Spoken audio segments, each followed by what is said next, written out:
በማግስቱ ከቤታቸው 1 ኪሎ ማር አዘጋጅተውና የእሳቸው ነገር ማር የእነማሆይ ማየገነት ነገር ኮሶ እንዲሆን አባታቸው የሰጧቸውን ድግምት ደግሞ ወደ ጎድጓዴ ሄደው ጳጳሱ ቤት ደርሰው ጳጳሱን ይቅርታ ጠየቁ። አባቴ በድያለሁ፣ አጠፋሁ፣ ማሩኝ ልል ለይቅርታ ነው የመጣሁት አሉ ወደ እግራቸው እየተደፉ። ጳጳሱ እግራቸውን እያሸሹ አይ ይቅርታ፣ የልብን ሰርቶ ይቅርታ፣ አይገባኝም፣ ንቀትህ ከልክ ያለፈ ነው አሉ በይበልጥ ቁጣቸው ነዶ። አባታችን ልክ ነው፣ ከምንም በላይ አጥፍቻለሁ፣ ግን ወድጄ አይደለም። ከልጅነቴ ጀምሮ የሚገረግር ከሰው የማያስማማ መጥፎ እኔን ስላለብኝ እሱ ነው እንደዛ ድርቅ ያደረገኝ እንጂ እኔ እርሶን ቅዱስ አባታችንን ንቄ አይደለምና አባቴ ስለ መድኃኔዓለም ብለው ማሩኝ አሉ። ለዚሁ ብለው ጣቶቻቸውን ሳሙና ለቅልቀው መጥተው ዓይናቸውን ሲነካኩ እንባቸው ዱብ ዱብ እያለ አይ ይሄ ምክንያት ነው፣ እኔ ልቅር፣ እነዛ የተከበሩ ትላልቅ አባቶች ባይከብዶት በንቀት እኮ ነው የተቀበሉን። አሁን ምንም ሳይሉ ይውጡ፣ በኋላ እዛው ቢሮ ሁሉን እንነጋገራለን አሉ። አሁንም ወደ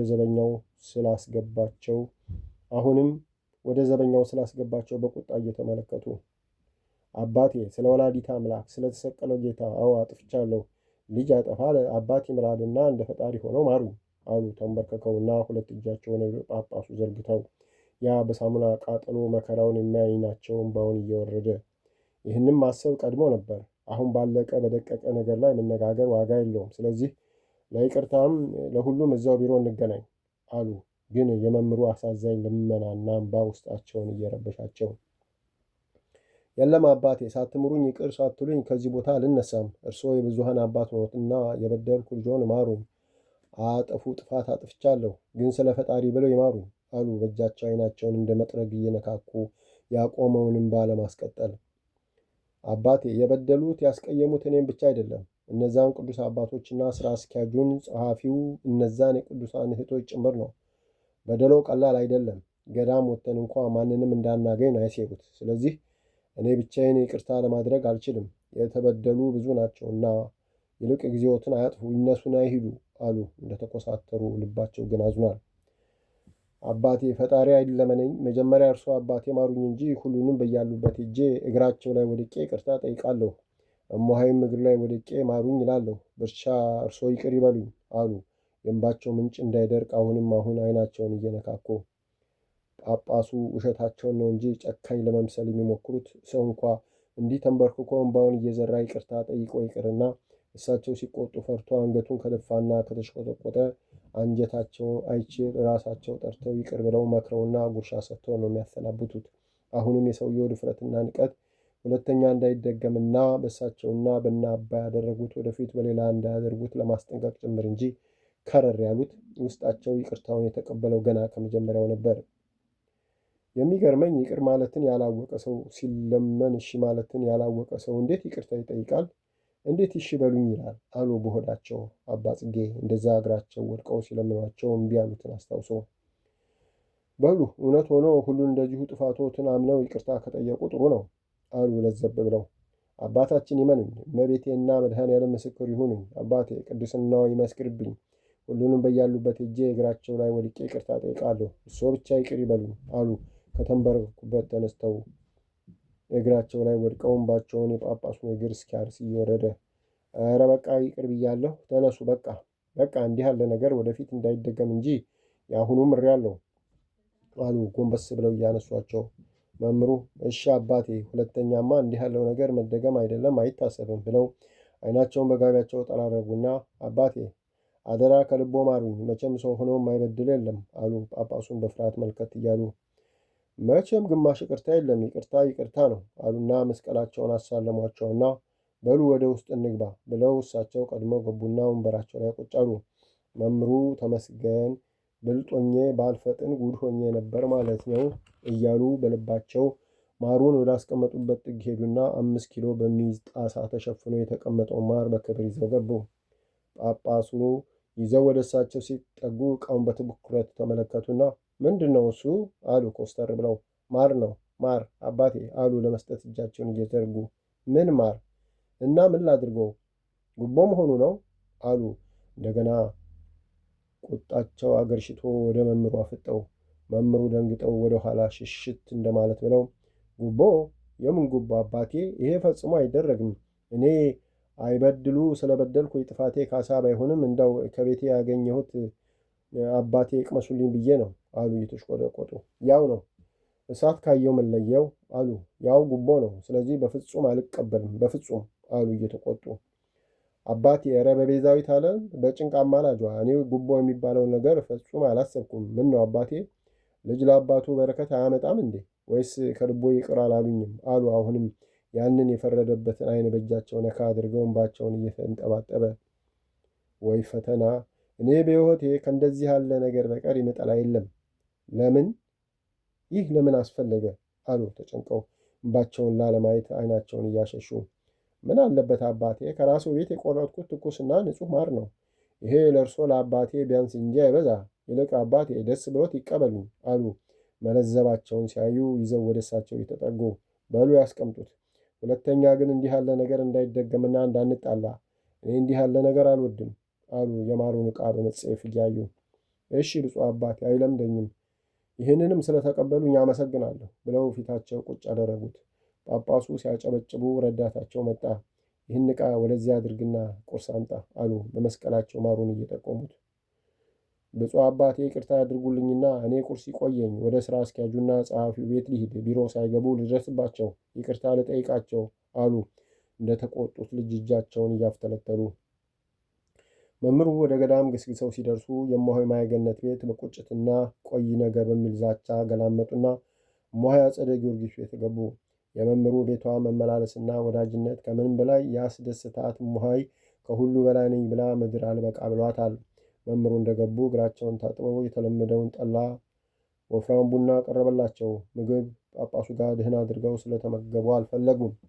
ቡናውን እየጠጡ እማሆይ እዚህ ገዳም ማለት እናቶች ድርጎ የሌላቸው ስንት ናቸው አሉ። ሲያሰላስሉ የመጡትን ነገር 8 ናቸው አባታችን አሉ። እስቲ እነሱንም የሌሎቹንም ጥሩልኝ ላናግራቸው አሉ። እንደተለመደው መቤት ሁሉን ጠርታ መጣች። መስቀል እየተሳለሙ ቁጭ ቁጭ አሉ። መምህሩ ልጆቼ መቼም ሁላችሁንም ባልሆነ ወሬ ተመርቼ ያስቀይምኳችሁ ሁሉ ማሩኝ። ምን ላድርግ? ሰው ነኝና ተሳሳትኩ። በተለይ ድርጎና ቤት የሌላችሁ እንዲሰጣችሁ ያቀረባችሁትን ማመልከቻ ማህበሩን ተጭኜ ተቀባይ እንዲያጣ ማድረጌ ዛሬም በጣም ቆጨኝ። ይቼ የሰይጣን ቁራጭና የአባ አብርሃም ተብዬው የእያንዳንዳችሁ መጥፎነትና ለገዳሙ አስጊ ሰዎች መሆናችሁን ሲነግሩኝ ሰው ነኝና መስሎኝ ተቀበልኳቸው። ሁሉ ነገር የገባኝ አሁን ነው አሉ ሁኔታቸውን ለማየት እያንዳንዳቸውን እየተመለከቱ። እንዴ በአንድ በኩል ለእኛ ሀሳቢ መስላ እናንተ ድርጎ የላችሁም ብላ ምናምኑን ትደጉመናለች፣ በሌላ በኩል እርሶን ታሳድምብን ነበር ለካ አለች ወለተ ሕይወት ምን አይነቷ ሰይጣን ነች እያለች በሆዷ። እሷማ ይህ ሁሉ አይታወቅብኝም ብላ በምናምን እየደለለቻችሁ ባሪያዋ አድርጋ ልትገዛችሁ ነበረ፣ አጋለጣት እንጂ አለች እመቤት የእነሱ ሀሳቢ ሆና። እኛ እኮ ገዳም የገባ ነው የፈጣሪ ባሪያ ልንሆን እንጂ ለእሱ አልነበረም። በስመ አብ ሰው እስቲ ማንን ያምናል? እንደዛ ድህና ሰው መስላ ለካ በቁማችን እየቀበረችን ኖሯል አለች ዓመተ ክርስቶስ። ይኸውላችሁ እንግዲህ እኔም እንደናንተ ጥሩ ሰው መስለውኝ ተታልዬ በደልኳችሁ። አሁን ግን ልክሳችሁ ነው። አሁኑኑ ለሁላችሁም ቦታ እናይና የመረጣችሁትን ቦታ ከነገ ጀምሮ መንጥራችሁ ለየራሳችሁ ቤት ሥራ የሚረዷችሁ አርድእቱን ለምኑ፣ እኔም እንዲተባበሯችሁ አደርጋለሁ። እንጨትም ካሁን ጀምሮ ፈቅጃለሁ። አስፈልጣችሁ እንደየአቅማችሁ ቤት ስሩ። ያነሰው ካለ በሁሉ ነገር እተባበራለሁ። ድርጎም ሰሞኑን ማህበሩን ሰብስቤ ይፈቀድላችኋል። ፊቱንም የጠመምኩ እኔ እንጂ ማህበሩ እዚህ በረሃ ላይ ያለ ድርጎ ፊቱንም የጠመምኩ እኔ እንጂ ማህበሩ እዚህ በረሃ ላይ ያለ ድርጎ እንዴት ይኖራል? ወደ ድርጎ ይግቡ ወይ ሸኟቸው ብሎ ነበር። መግባታችሁን ከኒህ ርኩሶች በቀርና ከሰይጣን በቀር የሚቃወም የለም አሉና በፈገግታ እያዩቸው እማሆይ አጸደ ጊዮርጊስ እልልታውን አቀለጠች። አባታችን 1000 ዓመት ኑሩልን፣ እሰይ ለእህቶቼ የተደረገ ለእኔ እንደተደረገ ቆጥራለሁ ብላ እግራቸው ላይ ወድቃ ምስጋናዋን አሽጎደጎደች። ሁሉም በደስታ እየተነሱ ጫማቸውን እየሳሙ ምስጋናውን አቀረቡ። መምህሩ ከመጠን በላይ ኩራት ተሰማቸው። ላቀድኩት ነገር ሁሉ ዋና ረዳቶች እነሱ ስለሆኑ ይቺ ትንሽ ነገር የምታስብና የምታልም ልባቸውን እንዲህ በምናምኑ እየደለልኩ የልቤን እሰራና ከዛ በኋላ ሁሏን በተራ ጸጥ ረጭ አድርጋታለሁ። እስከዛው ምን ቸገረኝ? ቢወጣ የማህበሩ ሀብት ነው። የኔ የኃይለ ማርያም 05 ሳንቲም አትነካ። ሁሉን በገፍ እያቀረብኩ ዕቅዴን ማሳካት አሉ በደስታ ሰክረው እርስ በራሳቸው የሚሳሳሙትን በሹፈት እየተመለከቱ። አሁን ደግሞ የአባ ዘርአብሩክ ቃል አለብኝ ብላ የምትደግሰውን እዛ ደጀ ሰላም እንዳይደርስ ከመጣችም አንድ ሳይነካ መልሱላት። ማን ያውቃል በመርዝ ብትጨርሰንስ አሉ ሁሉንም እየተመለከቱ። ልክ ኖት አባቴ፣ ተመልሶ ቤቷ ሲገባላት ያኔ ጨርቋን ጥላ አብዳ ትሄዳለች አለች እማሆይ አጸደ ጊዮርጊስ አሁኑኑ የሆነ መስሏት በደስታ ሰክራ። ተባረኩ ልጆቼ፣ በሉ ልሂድ ብለው ጸሎት አድርገው ተለያዩ።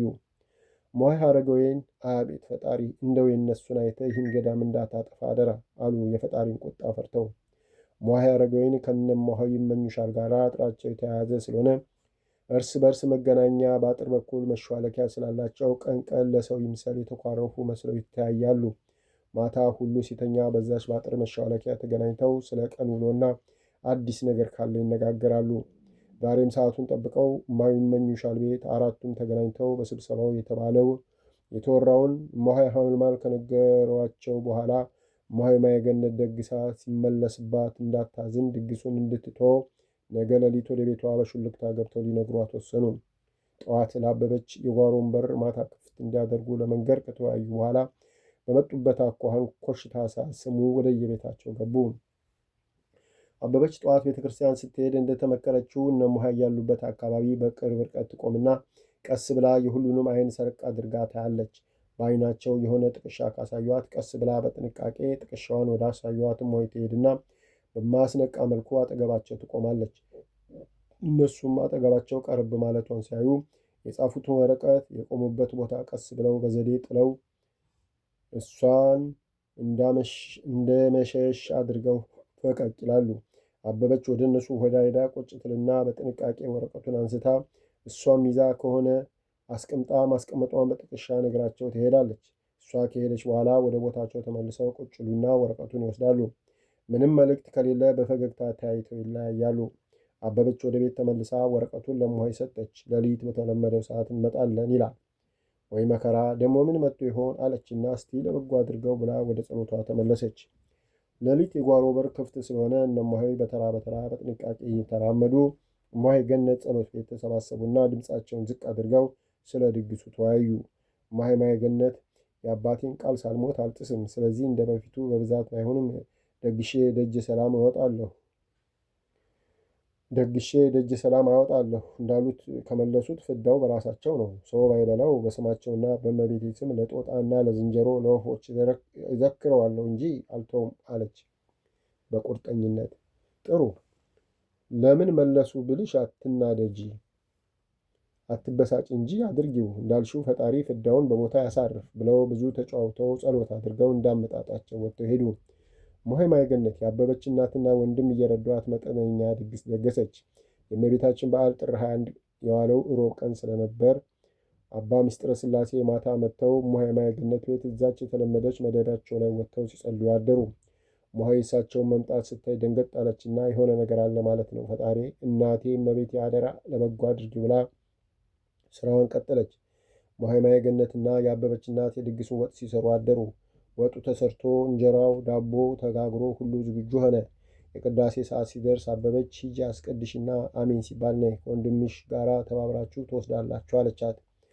እማሆይ ገና ከመጀመሪያው ቤተ ክርስቲያን ስትገባ ከአንዴም ሁለት ቀን ቤተ ክርስቲያኑን ጥለውላት ከወጡ በኋላና ውጭም ስትቆም ልክ በፊት ለፊቷ አላስፈላጊ ንግግርና ሁኔታ እሷን ለማብሸቅ ስለሚያሳዩ ይህች የተቀደሰች ቤተ ክርስቲያን ልናከብራት፣ ልንማጸናት፣ ሃይማኖት ምግባር ልንሸምትባት እንጂ እንዲህ ልንብረገርግባት አልተመሰረተችም። ደግሞም በእኔ የተነሳ ቤተ ክርስቲያንን የአሽሙር መናገሪያና ባላስፈላጊ አካሄድ ሊብረገርጉባት አይገባምና ከዛሬ ጀምሮ ዞር ልበልላቸው፣ እስቲ እነሱ ይጽደቁበት። እኔ እናቴ ቤተ ክርስቲያን እነሱ በማይኖሩበት ጊዜ መጥቼ ሰላም ለኪ ብዬም አጸናታለሁ። አንድ ቀን እኔም እንደነሱ ጻድቅ ስሆን ያኔ እኩል እንሳለማታለን ብላ እርግፍ አድርጋ ትታላቸው ሌሊት ሄዳ ተሳልማ ጸሎቷን አድርሳ እንባዋን አፍሳ ትመለሳለች። ስለዚህ ለቅዳሴም ሆነ ለኪዳን አበበችን ነው የምትልከው። አበበች አስቀድሳ አሜን እንደተባለ መጣችና እማሆይና እናቷ ያዘጋጁትን ጸበል ጻድቅ ሊወስዱ ሲዘጋጁ እማሆይ በቤተ ክርስቲያን ግቢ አትሂዱ፣ በዛ በመንገዱ ዞራችሁ ውሰዱ አለች። በቤተ ክርስቲያን ግቢ ከሄዱ አይተው ይመልሷቸዋል ብላ ሰግታ አባ ምስጢረ ሥላሴ ጸሎታቸውን ቆም አድርገው የለም ልጆቼ በቤተ ክርስቲያን ግቢ ሂዱ። ይዛችሁ ስትሄዱና ይዛችሁ ስትመጡ እመቤታችን ትባርካቸዋለች አሉና ወደ ጸሎታቸው ተመለሱ። እማሆይ ክው ብላ ደነገጠች። አሃ ለካ ተመላሽ መሆኑ ቁርጥ ነው አለች። አበበችና ወንድሟ እንጀራውን፣ ወጡን፣ ዳቦውን፣ ጠላውን ተመልሰው ወስደው ሲጨርሱ እማሆይ አጸደ ጊዮርጊስ በሉ እንዳመጣችሁ መልሱ፣ እመቤታችሁን ስትሏት በዝክር ስም መርዝ ጨምረሽ እኛን ለመግደል ያቀድሽ ተደርሶበታል። ማንም አይሞት፣ አንቺው ከነ ጀሌዎችሽ ብዩ በሏት አለች ጮክ ብላ ሁሉም ሰው እንዲሰማት። ለዚሁ ሲሉ ተሰበጣጥረው የተቀመጡት ቀድሞ የተነገራቸውም ወንዶቹም ሴቶቹም በሳቅ አፌዙ። አበበችና ወንድሟ ኃይለ ልዑል በወሰዱበት አኳኋን መልሰው አመጡት። አባ ምስጢረ ሥላሴ ዕቃው መጥቶ እንዳለቀ ተመስገን ፈጣሪ ብለው ከመደቡ ወርደው እዛው መደቡ ጫፍ ላይ ቁጭ አሉና እማሆይ ትሪ አምጡ ብለው መጀመሪያ ያለውን እንጀራ ራሳቸው አጠፉና ወጡን አድርገው ጸሎት ከጸለዩ በኋላ በሉ ኑ ተሰብሰቡ የእመቤታችንን በረከት እንብላ ብለው ቡራኬ ሰጧቸውና ሶስት የጎርሰው ከእማሆይ ጀምሮ ሁሉንም ሶስት አጎረሷቸውና ጠላውን ቀምሰው ለሁሉም ሰጥተው ከጠጣ በኋላ የአምላክ እናት ተመስገን በረከቷን ስለሰጠችን ብለው አመስግነው በሉ ገበታውን አንሱ አሁን መጥተው ይበሉታል ብለው መደቡ ላይ ወጥተው ጸሎታቸውን ጀመሩ። ጉዳዩ ያልገባቸው ከወንዶች ገዳም ለማስቀደስ የመጡና ከገዳሙ ግርጌ ለቅዳሴ የመጡ ምዕመናን ለምን ተመለሰ በማለት ተቆጥተውና እነ እማሆይ ተጣልተው እዛ ያለውን ዝክር ትተው መጡ። ሲገቡ አባ ምስጢረ ሥላሴ ለጸሎት ቆመው ሲያዩ ተደናግጠው ዝም እንዳሉ ቁጭ ቁጭ አሉ። አባ ምስጢረ ሥላሴ ፈገግ ብለው አቅርቡላቸው ብለው ማዕዱን ባርከው ጸሎታቸውን ቀጠሉ። የመጡት ብዙ በመሆናቸው እንደምንም ተቃምሰው አመስግነው ከአባ ምስጢረ ሥላሴ መስቀል ተሳልመው ሄዱ። አባ ምስጢረ ሥላሴ ጸሎታቸውን አብቅተው እነ እማሆይን ከመረቁ በኋላ የአበበችን እናትና ወንድም በሉ ሂዱ፣ ዛሬ አትደሩ፣ ፈጣሪ ይከተላችሁ አሉና እማሆይን አባቴ ዘርአ ብሩክ ልከውኝ ነው የመጣሁትና በርች ልጄ ብለዋል ብለው የሚገባውን ምክርና ማጽናኛ ነግረዋትና ባርከዋት ሄዱ። እማሆይ ማየገነት ሳይገባት ይህን ሁሉ ያደረገላትን ፈጣሪዋን አመስግና የአበበችን ወንድምና እናት ምናምን ቆጣጥራ ሲዛ ሸኘቻቸውና ከአበበች ጋር ዕቃውን አጣጥሮ ቦታ ቦታ ካስያዙ በኋላ ወደ ጸሎቷ ሄደች። አባ ካልወልድ እየበረሩ ሄደው ለመምሩ ቤቷ ገብተው የበሉትን ነገሩ። መምሩ የንስሐ አባታቸውን ጠርቶ ቤቷ ገብተው የበሉትን ሁሉ እንዲያሰናብቷቸው ላኳቸው። የንስሐ አባታቸውም የታዘዙትን ፈጽመው ተመለሱ። እነ መሐሪ ከሌሎች ተለይተው የወደቀባቸው ነገር ግራ አጋብቷቸው ከጓደኞቻቸው ሲወያዩ ከመምሩ በምስጢር የተላኩ እነ አደፍርስ አባ ገብረ እግዚአብሔር እኛ የተለየ ወንጀል ፈጽማችሁ ሳይሆን እማሆይ ማየገነት ቤት ገብታችሁ ያንን ድግስ ስለበላችሁ ነውና መምሩን ይቅርታ ጠይቁ እያሉ መከሯቸው። ዘውዱ እማሆይ ማየገነት ቤት ገብተን መብላት ዛሬ አልጀመርን፣ ሁሌ የምንበላበት ቤት ነው፣ ምንድን ነው ጥፋቱ አለ። ዘውዱ ደግሞ እኛ የእሷ ቤት እንጀራ አያስተዳድረን፣ ምን ቸገረን? ሁለተኛ የለምደንም ብለን ይቅርታ ብንጠይቅ አይበለውና ሰው ቢሞትብን አትቀብሩም፣ ፍታት አታገኙም ከተባልን ብንወልድ ክርስትና አታስነሱም ከተባልን ምን ልንሆን ነው?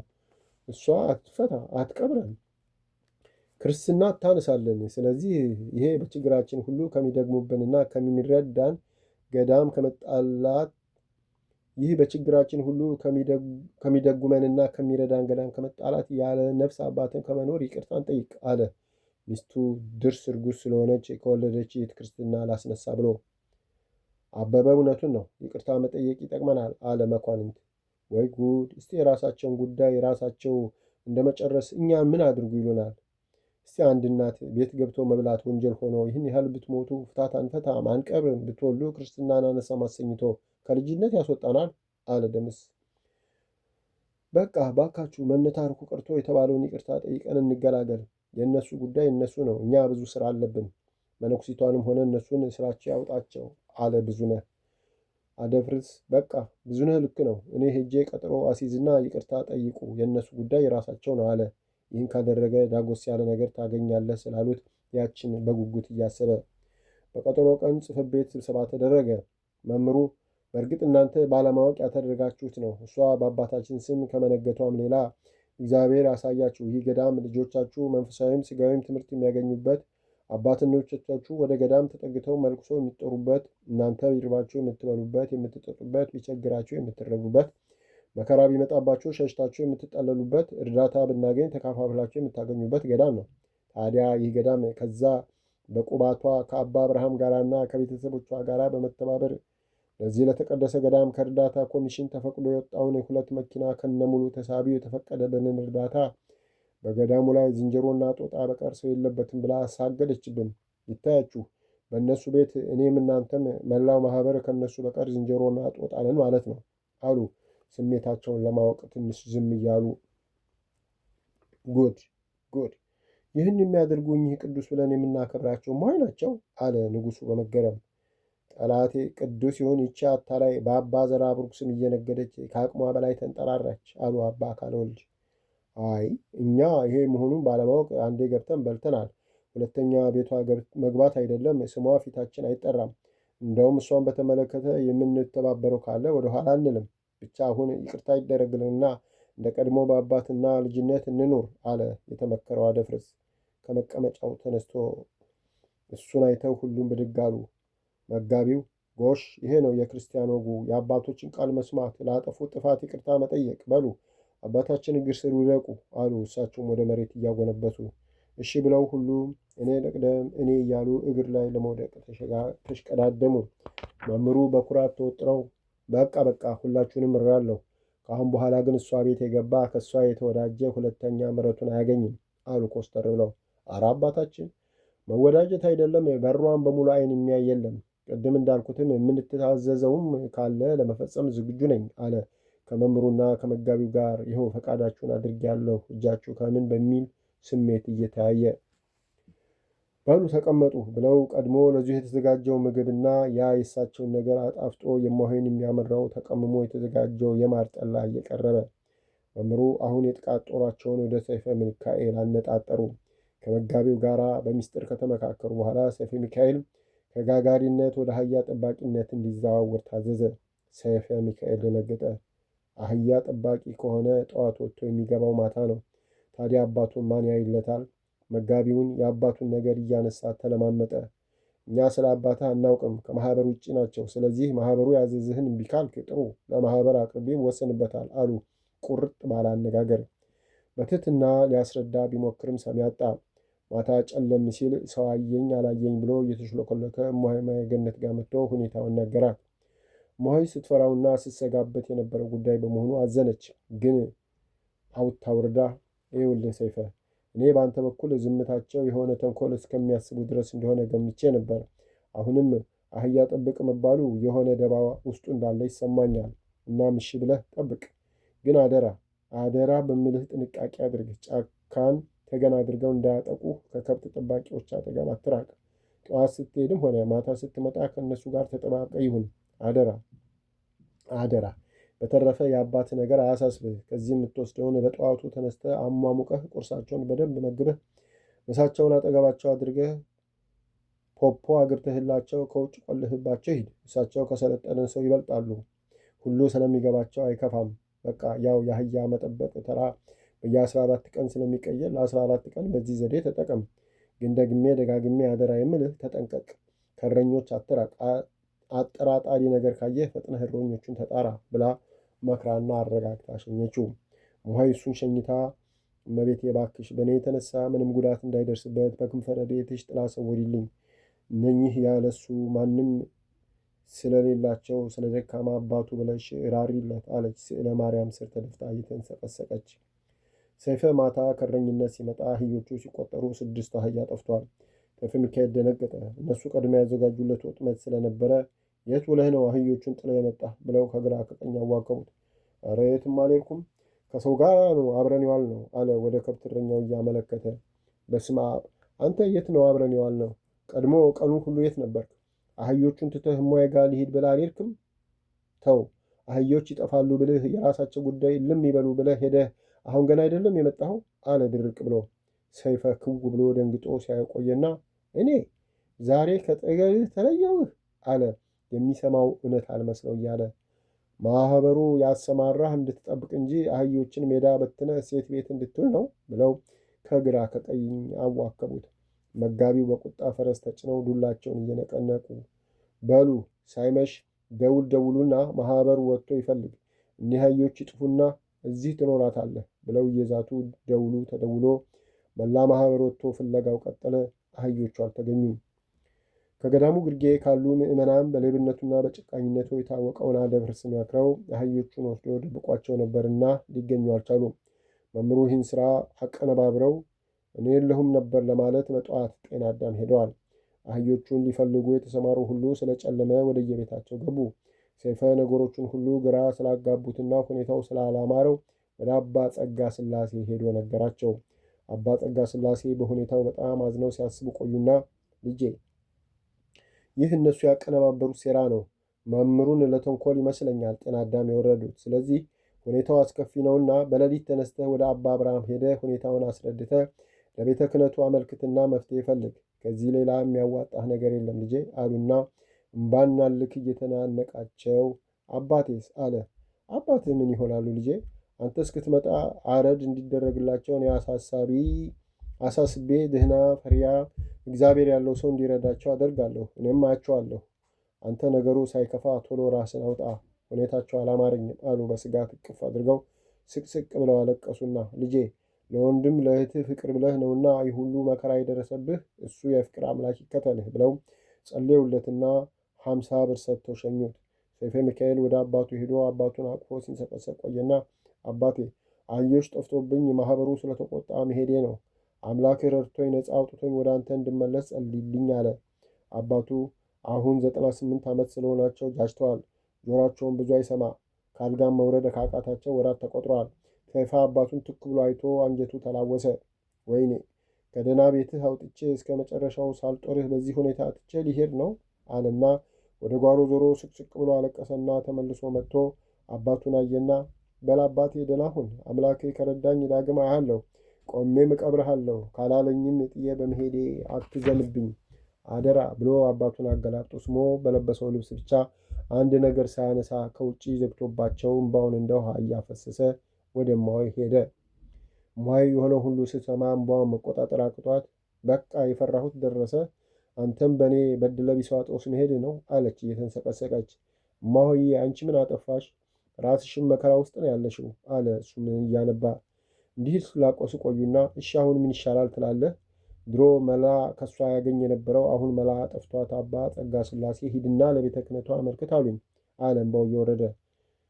ከሰስ ምን ይመጣል አለች ግራ ገብቷት። እሱን ኋላ እናየዋለን። ያሳሰበኝ የአባቴ ጉዳይ ነበር። እኔ ረድ አደርግላችኋለሁ አያችኋለሁ አሉኝ። ግን አባቴ ሲያጣ እንዳያዝንብኝና ምናልባት እንደወጣው ከቀረሁ አባቴን ሳልቀብር መቅረቴ ነው። አባቴን እኮ ወደዋለሁ። አባቴ ሕይወቴ ነው። ግን አልታደልኩምና ጥየው መሄዴ ነው ብሎ ራሱን ጉልበቱ ላይ አድርጎ ይሰቀሰቅ ጀመር። እማሆይ ሰማይ ምድሩ ዞረባት። የምትይዝ የምትጨብጠው የምትናገረው አጣች። እምባዋ እንደ ጎርፍ ይወርድ ጀመር። ሰይፈ ቀና አለና እማሆይ በቃ አሁን በለቅሶ የምንጨምረው የለም፣ ይልቅ እኔም ሳይነጋ ልሂድ አለ። የሚለው ነገር ተዘበራርቁበት። በቃ እኔ ቁጭ ብዬ እናንተን ማባረር ሆነ ጣዬ አለች እየተንሰቀሰቀች። እማሆይ እንደሱ አትበይ፣ የአንቺ እዚህ መኖር ለእኛ ይጠቅማል። ስለዚህ አይዞሽ፣ ሁሉ ነገር ይስተካከላል። ማን ያውቃል፣ ነገ ጠዋቱ አህዮቹ ተገኝተው እኔም ነፃ ወጥቼ በገዳሜ በሰላም እኖር ይሆናል አለ ውስጡ ባዶ ተስፋ እያለ። አይ አውቆ የተኛ ቢቀሰቅሱት አይሰማም አሉ። በእውነት አህዮች ጠፍተው ሳይሆን ሆን ተብሎ የተደረገ ደባ ነው።